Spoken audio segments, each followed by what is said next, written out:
Ito ang kasaysayan ng pinakakinatatakotang Pangulo ng Pilipinas. Bakit mahilig siyang magpakain ng mga dumi sa mga kriminal?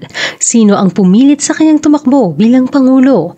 At ano ang kahinaan niya? Kilalanin natin si Rodrigo Duterte. Tara, alamin natin sa history. Part 2. Mas magandang panoorin muna ang Part 1 upang lubos na maintindihan ang makulay na kwento ng buhay ni Rodrigo Duterte. Disclaimer, lahat ng aming babanggitin sa video na ito ay mapapanood at mababasa din sa iba't ibang online sites at articles. Para sa mas maraming videos, maaari nyo ding bisitahin ang aming official Facebook page na Philippine Shocking Story. Pagpasok sa politika. Pagkatapos makagraduate at makapasa ng abogasya noong 1972, ay nagtrabaho si Duterte bilang isang propesor sa National Police Academy. Pagkatapos nito ay naging special counsel siya sa City Prosecution Office ng Davao City noong taong 1977 hanggang 1979. Naging 4th Assistant City Prosecutor noong 1979 hanggang 1981. 3rd Assistant City Prosecutor mula 1981 hanggang 1983. 2nd Assistant City Prosecutor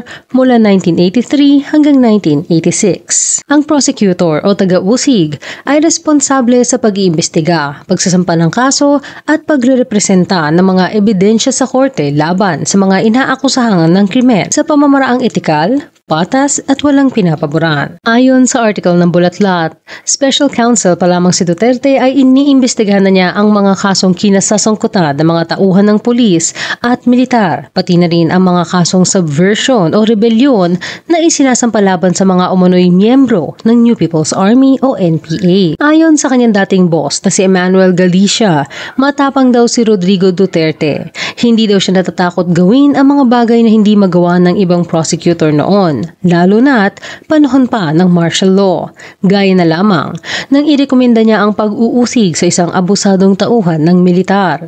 Inilarawan niya si Duterte bilang seryoso sa kanyang trabaho, ngunit nakukuha pang magbiro, at kapag wala daw itong trabaho ay makikita siya sa shooting range. Mahilig daw si Rodrigo sa baril. Marahil galing ito sa kanyang ama na isang kolektor. Pagdating ng taong 1986, matapos ang ikaunang People Power Revolution, ay itinalaga ng nooy Pangulong Corazon Cory Aquino bilang Chief Officer in Charge Vice Mayor ng Davao City si Rodrigo Duterte. Hindi napigilan ng pag-akyat ni Cory Aquino bilang bagong Pangulo ang madugong labanan ng mga NPA at military sa mga liblib na lugar ng Davao. Kaya naman, kasama ang ibang human rights advocate, mga abogado at organisasyon kagaya ng Nationalist Alliance for Justice, Freedom and Democracy o NAJFD na kinabibilangan niya kasama si Sister Josephine Bacaltas ng Religious of the Good Shepherd noong pang 1980s. Pinagtuunan ng pansin ni Duterte ang pagtulong sa mga evacuees mula sa mga liblib na lugar ng Davao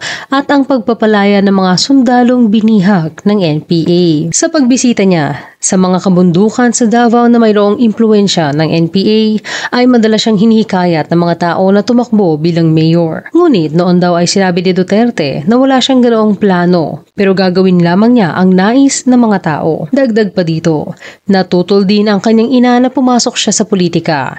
Sinabi nitong one politician in the family is enough. Ngunit sa huli ay susuportahan pa rin niya si Rodrigo sa kanyang pagpasok sa politika. Taong 1988 ay nagpatawag ng lokal na eleksyon si Pangulong Cory Aquino.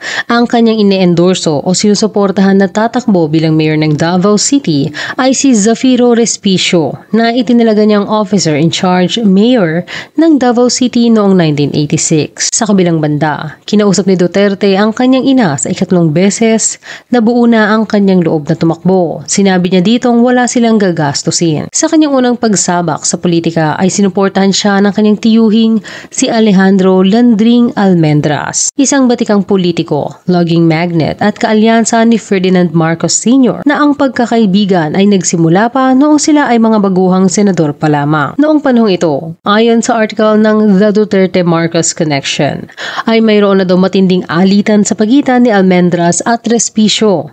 Inorganisa ni Almendras ang Lakas Davao noong 1987, isang political party para sa eleksyong 1988. Kasama sa sumuporta dito ang iba pang mga pro-Marcos na sina dating Mayor Elias Lopez, dating Davao City Assemblyman Manuel Garcia, at Chinese industrialist na si Ricardo Limso. Ayon naman sa Vera Files, isang patunay ng pagkatanyag ni Nanay Soling ay noong 1988 elections dahil siya ang orihinal na nililigawang tumakbo bilang mayor laban kay Respicio. Isang bagay na kanyang tinanggihan at inalok ang kanyang anak na si Rodrigo Duterte upang tumakbo sa posisyon. Ika-18 ng Enero 1988, formal na ginanap ang botohan sa pagitan ni Rodrigo Duterte na suportado ng mga pro-Marcos group, Zafiro Respicio, na ine-endorso hindi lamang ng dating mayor ng Davao na si Luis Santos at negosyante sa Davao na si Jesus Ayala, kundi pati na rin ng Pangulo ng Bansa na si Cory Aquino at 3 pang independent candidate kasama pa ang kilalang radio broadcaster na si June Pala Jr. Isa sa numero 1 bumabatikos kay Duterte. Sa ulat sa Diario ng Manila Standard noong ika-31 ng Enero 1988, matapos ang 12 araw ng pagka-canvass ng mga boto,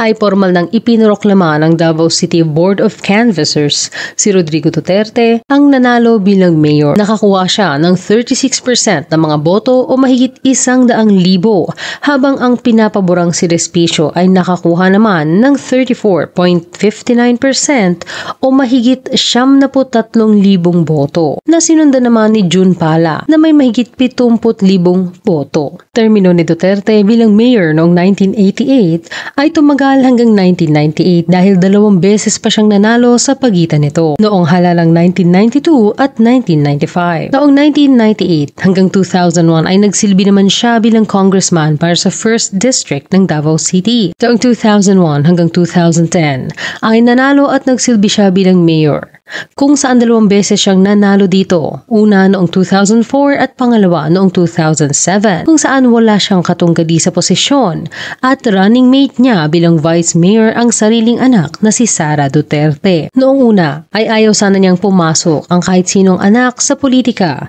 ngunit nangangamba siyang may makapasok na corrupt na politiko at sirain ang kanyang legasiya. Taong 2010 ay tumakbo naman siya bilang vice mayor habang si Sara ay nanalo bilang mayor. Taong 2013 ay muli siyang naihalal bilang mayor hanggang 2016. Mga pagbabago sa ilalim ng kanyang pamamalakad. Noong unang hawakan ni Duterte ang Davao ay pinuputak na ito ng krimen na talamak mula pa noong 1970s hanggang 1980s. Upang maipatupad ang batas at kapayapaan sa lugar ay pinairal niya ang kamay na bakal. Naging berdugo ang tingin ng marami sa kanya.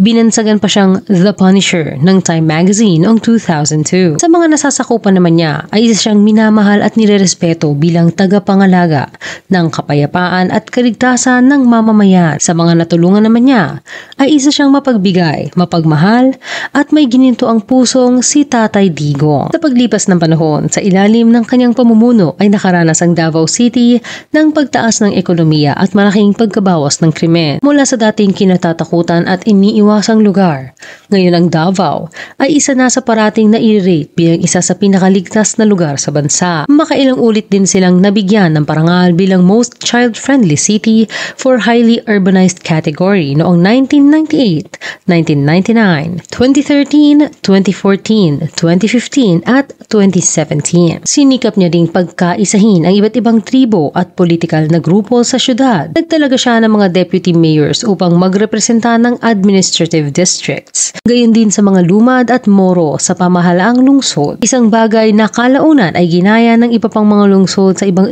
parte ng Pilipinas. Sa ilalim ng ilang ordinansa ay ipinatupad niya din ang mga batas na magsisiguro ng kaligtasan at kapayapaan para sa Davao, gaya ng pagpabawal ng pagbebenta, pagsuserve at pag-inom ng anumang inuming nakalalasing mula 1 AM hanggang 8 AM. Nagtalaga siya ng speed limit sa lahat ng uri ng sasakyan na dadaan sa loob ng teritoryo ng Davao City at ipinagbabawal ang pagpapaputo. Inutusan niya din ang lahat ng shopping malls at mga commercial center na maglagay ng CCTV sa lahat ng entrance at exit upang magkaroon ng karagdagang seguridad para sa lahat. Para naman sa kapakanan ng lahat ay itinatag niya ang Central 911 upang magkaroon ng centralized control para sa pag-aksyon sa mga emergency. Nag-provide siya ng 10 na ambulansya para sa mga medical emergencies, 42 mobile patrol vehicles at mga motor para sa Davao City Police Office. Ipinagmamalaki ito ni Duterte, aniya, "This is for free to the people of Davao City. This is where taxpayers' money goes. You cannot find anything like this anywhere in the country." 24/7 ang operasyon ng Central 911. Kapag tumawag ka, ay ilolocate kung saan ang lugar ng emergency at doon magpapadala ng dispatch. Kaya din nilang subaybayan ang tugon ng ipinadalang unit. Ayon sa chief ng Central 911 na si Colonel Mario Werner Mosanto, 7 minutes ang average na pagrespondes ng mga polis sa cases at 12 to 13 minutes naman sa medical cases depende sa layo. Konektado ang Central 911 sa iba't ibang telecommunications company gaya ng PLDT, Bayantel, Globe, Smart at Sun Cellular upang madali silang makontakt ng mga mamamayan. Ngunit, giit ni Duterte, hindi bibigyan ng assistance ang mga nakita lang kung saan na natutulog dahil sa kalasingan. Aniya, "I have always been very clear that the 911 services would be for people who are in real emergencies and not for people who drink too much and find themselves aimlessly loitering in the streets.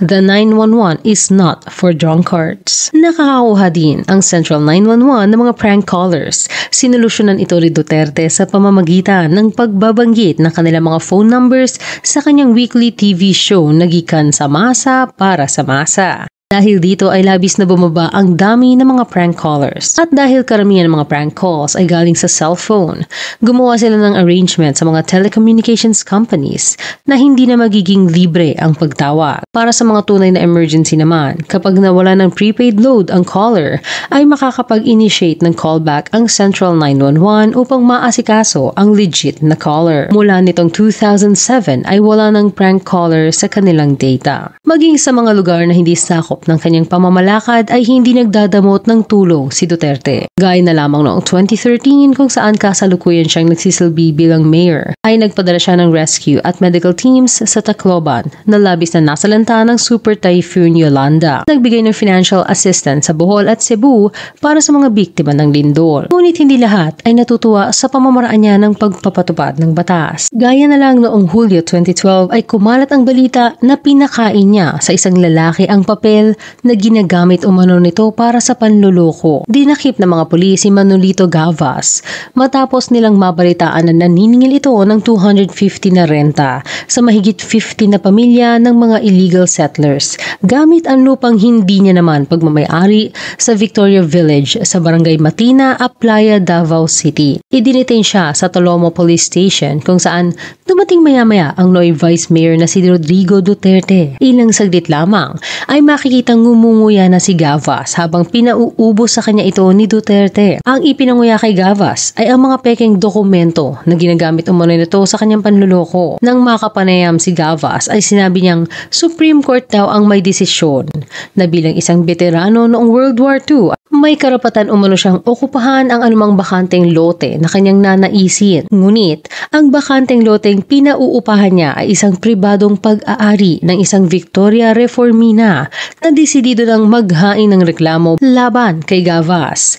Nang makapanayam naman ang anak ni Rodrigo na si Nooy Mayor Sara Duterte, siya na daw mismo ang magiging complainant dahil ginagamit din daw ni Gavas ang kanyang pangalan sa panluloko nito. Napabuntong hininga na lamang ang chairperson ng Commission on Human Rights na si Eta Rosales nang makita ang video na pinangunguya ni Rodrigo Duterte ang salarin.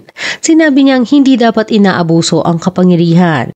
Aniya, walang karapatan ang sinumang opisyal na bastusin, insultuhin at saka i-violate yung dignidad ng isang tao. Maaari daw maharap sa human rights violation si Duterte kung totoong papel nga ito. Hindi naman naghain ng reklamo si Gavas kaya't hindi din makapagsimula ang investigasyon ng Department of the Interior and Local Government o DILG sa insidente. Nang tanungin naman ng mga media personnels, sinabi ni Duterte na mint-flavored chewing gum daw ang ipinangunguya niya kay Gavas dahil mabaho ang hininga nito. Ang isa pang kumalat na balita ay noong 2015 kung saan upos naman ng sigarilyo ang ipinakain niya sa isang lokal na turistang hindi sumunod sa ordinansa ng anti-smoking sa Davao. Ayon sa Facebook post ni former North Cotabato Governor Manny Piñol, Isa sa mga humihikayat kay Duterte na tumakbo bilang Pangulo noong 2016. Nangyari daw ang insidente noong ginaganap ang Kadayawan Festival, kung saan naninigarilyo ang isang lalaking turista sa loob ng restaurant na pagmamay-ari ng kaibigan ni Duterte. Kinuwento daw ng may-ari ng restaurant na sinabihan na daw nila ang turista na ipinagbabawal ang paninigarilyo sa loob ng restaurant at strikto si Duterte sa pagpapatupad nito. Naging arugante daw ang turista at ipinilit ang kanyang gusto. Sinabi pa daw ditong on whose orders? Bakit? Pera ba ni Duterte ang binili ko ng sigarilyo? Dito na daw nagsabi ang may-ari sa mga pulis na ipagbigay alam kay Mayor Duterte ang insidente. Maya-maya lamang ay dumating sa restaurant si Duterte. Namutla daw ang turista at agad na inapakan ang kanyang sigarilyo. Ayon sa mga saksi, kalmadong umupo sa tabi ng turista si Duterte. Naglabas ng snub-nosed .38 caliber revolver. Itinutok ito sa ibaba ng turista. Sinabihan daw ito ni Duterte na papipiliin siya kung papuputukan, ikukulong o kakainin niya ang upos ng sigarilyo. Agad daw pinulot ng turista ang sigarilyo at kinain pagkatapos ay humingi ng tawad. Bago daw umalis ng restaurant ay sinabihan ni Duterte ang turista na never ever change the law. Sa sobrang pagseseryoso ni Duterte upang ipatupad ang batas ay siya mismo ang nagpapatrolya sa kanilang lugar. Minsan ay nagpapanggap siya bilang isang taxi driver upang personal na masilip ang sitwasyon sa paligid. Kasama niya ang kanyang security team na nasunod sa kanya sakay ng 2 pick-up truck. Personal siya nag-iikot lalo na kapag mayroong nagsusumbong sa kanya na nagkakaroon ng nakawan o hold-upan sa lugar. Ayon sa kanyang mga staff sa City Hall ng Davao, workaholic daw si Duterte. Sinisigurado daw niyang makakausap niya ang lahat ng humihingi ng tulong sa kanya at bumibisita. Madalas daw ay inaabot pa ito ng 4:00 ng madaling araw sa opisina. Pero pinauuwi agad ang mga staff na may maliliit na anak. Ang tanging pagkakataon naman na tumakbo at nanalo bilang congressman si Duterte ay noong 1998 at ito ang posisyong pinaka hindi niya nagustuhan. Ang mga kongresista ay inaatasang gumawa ng mga panukalang batas at resolusyon na maisa sa batas sa loob lamang ng bawat sulok ng batasang pambansa sa Quezon City. Malaki ang kinaibahan nito sa nakasanayan ni Duterte sa pagiging hands-on, gaya ng sa mga nakaraan niyang termino bilang mayor. Inilaraw niya ang pagiging isang congressman bilang boring. Kung dati hindi niya nagagawang manood ng sine at makipagtsikahan, nang maging congressman siya ay nagkaroon siya ng oras para dito. Sinabi niya sa interview sa kanya ng Philippine Daily Inquirer, I've been in the Congress and after the flag ceremony, punta na ako sa canteen, then out. I had not been to the movies for 30 years. I went to see Notting Hill, Gladiator. When I became a congressman, I'd go to the mall. Naglalakad-lakad ako, tapos magdadaldal. Wala namang kakwenta-kwenta. Kayo na dyan, uwi na ako. Ang kawalang interest niya sa kongreso ay sa kanyang performance. Madalas siyang hindi dumadalo sa mga floor deliberations na ginagawa tuwing may bill readings o di kaya ay mayroong mga committee conference. Karaniwan na sa isang kongresista ang makapagpasa ng nasa 100 na panukalang batas o kaya resolusyon, habang siya ay nagpasa ng 64 lamang na binubuo ng 45 House bills, 18 House resolution at isang joint resolution. Main author siya para sa 11 na House bills kung saan isa lamang ang naisabatas.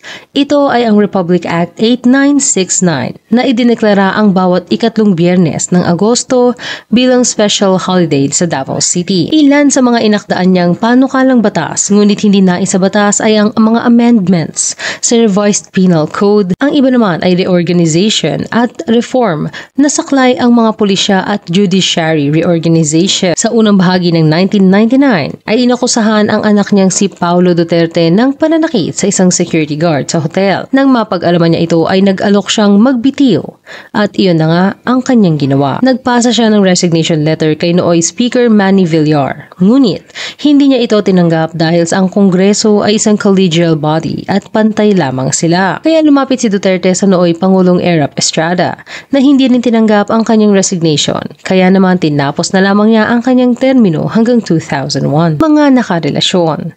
Elizabeth Zimmerman.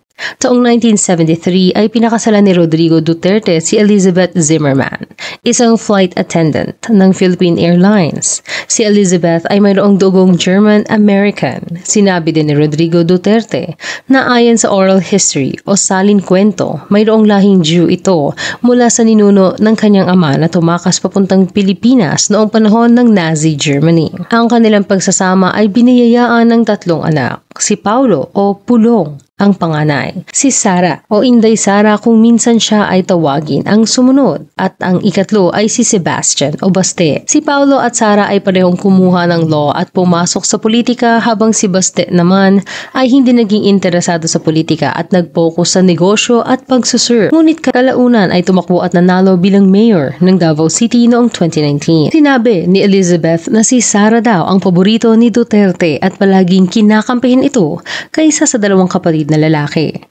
Ang kanilang pagsasama ay hindi pinalad na tumagal hanggang dulo. Ang 1998 ay nag-file ng petisyon si Elizabeth sa Pasig City RTC upang mapawalang bisa ang kanyang kasal kay Duterte, na siyang aminado sa kanyang pagtataksil o pangangaliwa habang sila ay kasal pa. Hindi kailanman humarap sa korte si Duterte, ngunit hindi niya tinutulan ang petisyon na isinampa ni Elizabeth. Taong 2000 ay tuluyan nang natapos ang kanilang pagiging mag-asawa nang inaprubahan ng korte ang kanilang annulment. Ngunit sa kabila ng paghihiwalay ay naging mabuting magkaibigan ang dalawa. Pinili pa rin niyang gamitin ang apelidong Duterte dahil aniya ay hindi idineklara ng simbahang Katoliko na wala ng bisa ang kanilang kasal. Agosto 2015 ay na-diagnose si Elizabeth ng stage 3 breast cancer. Pero sa kagandahang palad, pagdating ng October 2016 ay idineklara siyang cancer-free. Patunay ng mabuti nilang relasyon bilang magkaibigan ay nang laktawan niya ng ilang session ang kanyang chemotherapy upang manguna sa kampanya ni Duterte sa Visayas at Mindanao, na kilala bilang biyaheng Duterte. Mabuting salita din ang kanyang binibitawan para sa dating asawa. Thoughtful daw ito at sinasabi niya ring walang katotohanan ang mga pasaring na hindi niya nirerespeto ang mga kababaihan. Alam niya daw na minahal siya ni Duterte noong magkasama pa sila. Ngunit sadyang mayroon silang mga pagkakaiba na hindi na mareresolba bilang mag-asawa. Shelito Hanilet Salvador Avancina. Si Hanilet ayon kay Duterte ay ang unang seryosong nakarelasyon niya matapos maanal ni Elizabeth. Una silang nagkakilala ni Duterte pagkatapos niyang magpartisipa sa Mutya ng Davao noong 1988 kung saan nanalo siya bilang first runner-up. Nagtrabaho ng 4 na taon bilang nurse sa US si Hanilet bago umuwi ng Davao taong 2004. Pagkatapos ipanganak ang nag-iisa nilang anak na babaeng si Veronica Kitty Duterte. Sa Davao ay isang negosyante si Hanilet. Mayroon siyang meat shop, canteen catering service at 11 na Mr. Donut franchise.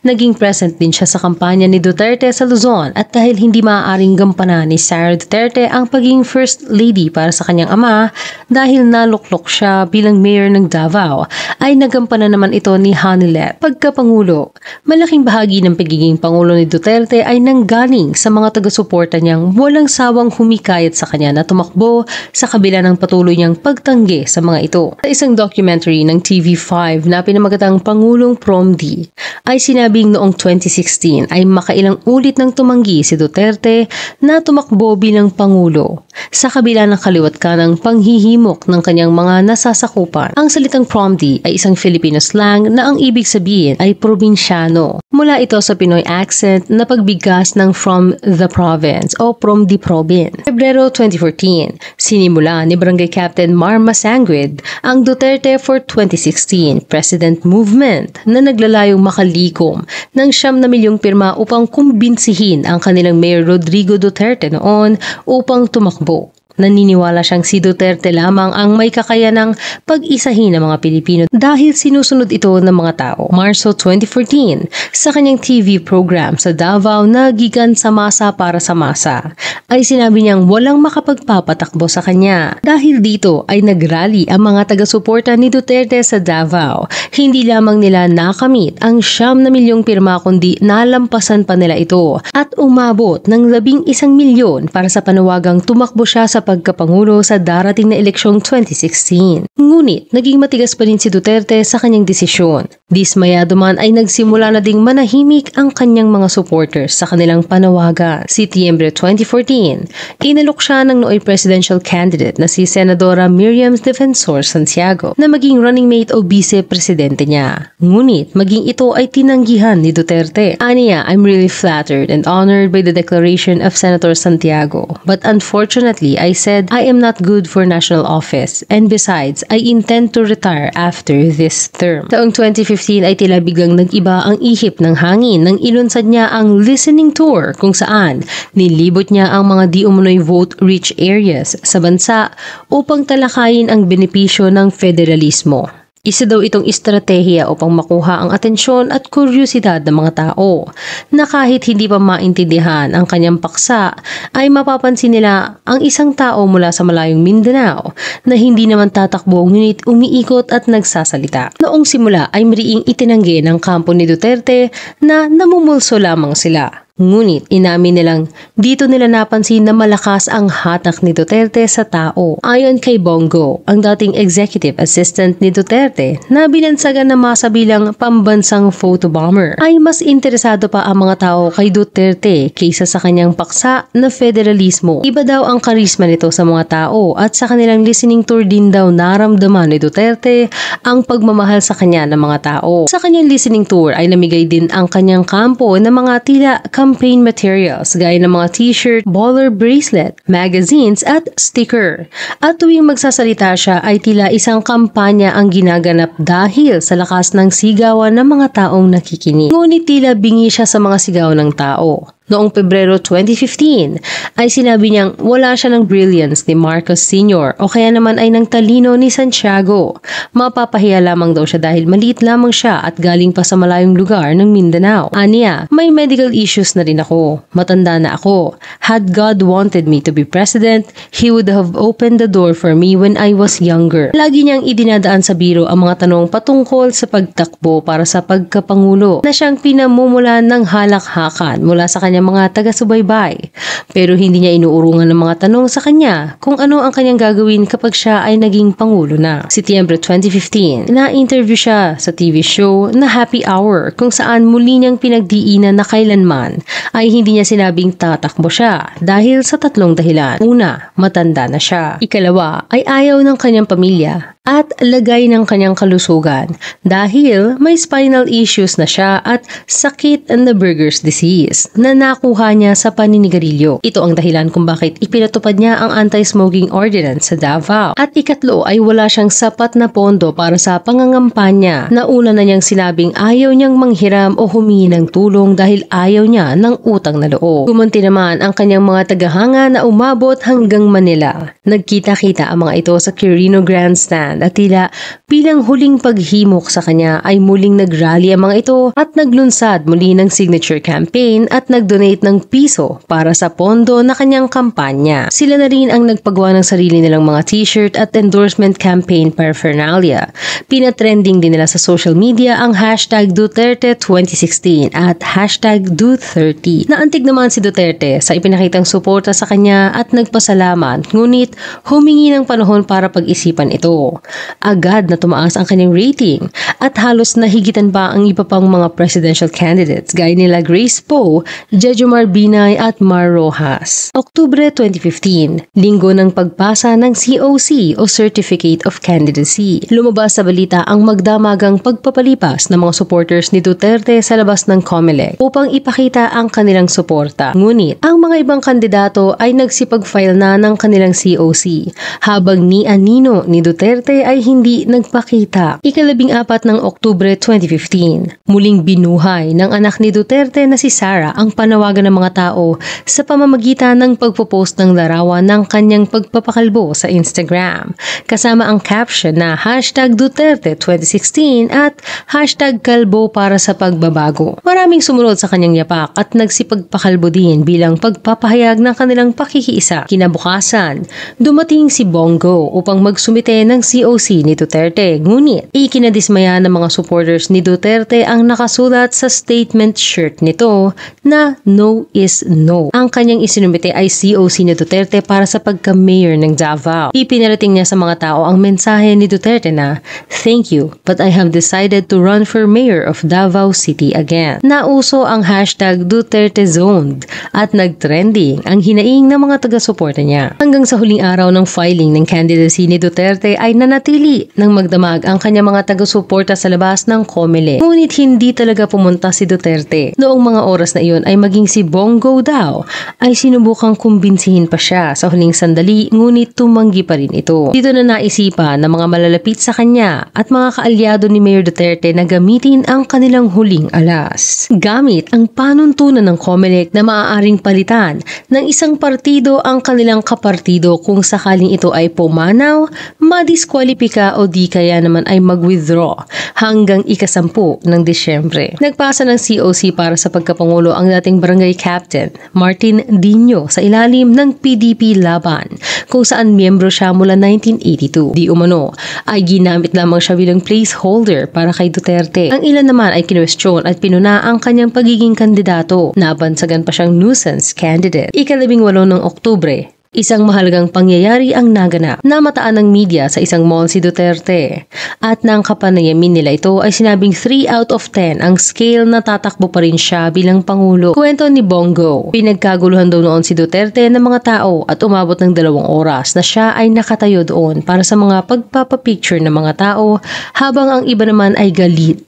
Sumisigaw na hindi sila boboto dahil wala nang pag-asa ang ating bansa gawa ng hindi naman siya tatakbo. Dito na daw nakaramdam ng kurot sa kanyang puso si Duterte. Ika-29 ng Oktubre, umatras si Martin Dino at ang ipinalit ay si Duterte na hindi pa rin nagbibigay ng pinal na salita sa kanyang pagtakbo hanggang dumating ang ika-23 ng Nobyembre 2015 kung saan kinumpirma niyang siya ay tatakbo na. Ika-9 ng Mayo 2016 ginanap ang eleksyon at nang matapos na ang bilang ay nanalo si Rodrigo Duterte. Mahigit 16 na milyong Pilipino ang bumoto sa kanya at mahigit 6.6 million ang agwat nila ng pinakamalaki niyang kalaban na si Mar Rojas. Bago maging Pangulo ay hati na ang opinyon ng mga tao sa kanya. Sa panayam sa kanya ni Jessica Soho noong Mayo 2016 ay natanong siya ukol sa kanyang pananalita na hindi pinapaboran ng ibang mga tao. Isa na ang partikular na komentong, "Pag naging presidente si Duterte, puro bastos na magsalita ang Pilipinas."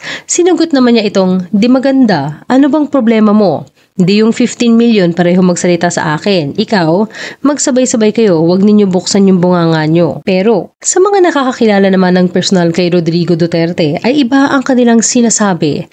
Nasa 3 dekada na niyang kaibigan si Rene Lumawag o Tatay Rene, isang dating broadcaster at kasalukuyang photojournalist. Aniya, itong si Rodrigo Roa Duterte, mula sa umpisa unique, iba talaga, tao talaga. Kung anong tama, tama. Kung anong mali, mali para sa kanya. Ganun lang kasimple. Vice Mayor pa lang ito, may kinikwelyuhan na siyang tao dahil sa ito'y lasing. Nagpaputok o kaya naman ay nagmaneho ng lasing. Natatawa niyang ikinuwento na minsan ay nagpapatulong ito sa kanyang kuhain ang pangalan at address ng babaeng kanyang natitipuhan. Sa isang hiwalay na panayam ay tinanong siya ni Jessica Soho kung ang weakness niya ba ay babae. Seryoso siyang sinagot ni Digong na parang ganun. Huwag ka naman maingay. Ngunit, ayon sa kaibigan niyang si Tatay Rene, bata ang kahinaan nito. Kung may kasalanan ka daw kay Rodrigo at may anak ka, dalhin mo lang iyong baby, lalambot na ang puso nito. Isang mensahe ang kanyang sinabi para sa kaibigan. Aniya, "Mayor, salamat at nandyan na kayo. Alam ko, this country is going to be great again because you're there." Sa likod daw ng ipinakikitang pagkamatigas ni Duterte ay malambot at mapagmahal ito, lalo na sa mga batang may sakit. Madalas niyang lumilibot sa mga ospital at namimigay ng regalo sa Christmas party ng mga batang mayroong cancer. Makikita sa isang video, habang kumakanta ang mga bata sa isang Christmas party, ay palihim itong tumalikod upang pahiran ang kanyang luha. Ayon sa City Administrator ng Davao na si Dr. May Dolendo, ang totoong mayor daw ay talagang mabait, compassionate daw ito at malambot ang puso sa mga bata, elderly at may sakit. Ika-30 ng Hunyo 2016, ginanap Ginanap ang inaugurasyon ni Duterte bilang ika-16 na Pangulo ng Pilipinas. Sa edad na 71 ay siya ang pinakamatandang naihalal bilang Pangulo ng bansa. Sa isang interview ay sinabi ni Duterte na hindi siya mangangako ng mga imposible. Anya, I have 6 years. Very short, unlike the other candidates. I will not promise you skylines. You cannot build it in 6 years. We do not have the money. I will just improve immediately itong mobility nitong tao sa Luzon. I will go after and crime harshly. So, I will make the city of the Philippines comfortable for everybody. Para sa mga nagawa niya bilang Pangulo ay maaari niyong panoorin ang iba pa naming video patungkol sa kanya. I-click lamang ang mga link na makikita ninyo sa description box. Hanggang dito na lang kayo, anong masasabi niyo sa kasaysayan ni Rodrigo Duterte? I-comment lamang ang inyong opinion sa ibaba. Salamat sa pakikinig. Huwag kalimutang mag-subscribe sa aming channel at i-click na rin ang notification bell.